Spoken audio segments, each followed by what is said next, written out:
টি-20 বিশ্বকাপের ঠিক আগে পাকিস্তান গ্যারি কাস্টিনকে তাদের প্রধান কোচ হিসেবে নিয়োগ করেছিল। ওয়ানডে ও টি-20 ফরম্যাটের দায়িত্ব পেয়েছিলেন তিনি। গ্যারির কোচিংয়ে 2011 বিশ্বকাপ জিতেছিল ভারতীয় দল। 2022 সালে আইপিএল জয়ী গুজরাট টাইটান্সের সঙ্গেও ছিলেন তিনি। কিন্তু টি-20 বিশ্বকাপের প্রথম রাউন্ডেই বিদায় নিয়েছে পাকিস্তান। আমেরিকা তথা পরে ভারতের কাছে হারের কারণে সুপার 8-এ উঠতে পারেনি পাকিস্তান।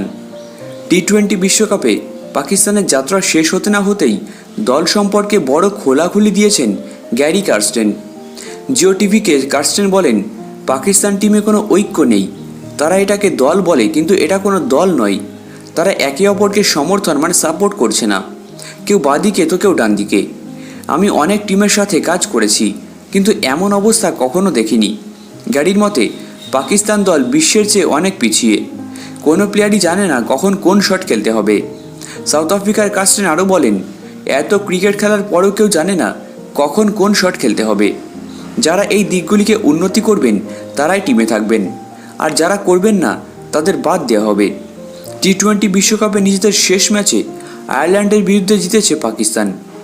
107 রানের টার্গেটের সামনে 62 রানে 6 উইকেট হারায় পাকিস্তান। তবে বাবর আজমকে সঙ্গে নিয়ে লোয়ার অর্ডার ব্যাটসম্যানরা পাকিস্তানকে জয় এনে দেন। ইউএসের বিরুদ্ধে সুপার ওভারে হারের পর ভারতের বিরুদ্ধে 120 রানের লক্ষ্য পূরণ করতে পারেনি পাকিস্তান। এরপর কানাডার বিরুদ্ধেও কিন্তু কঠিন জয় পেয়েছিল তারা।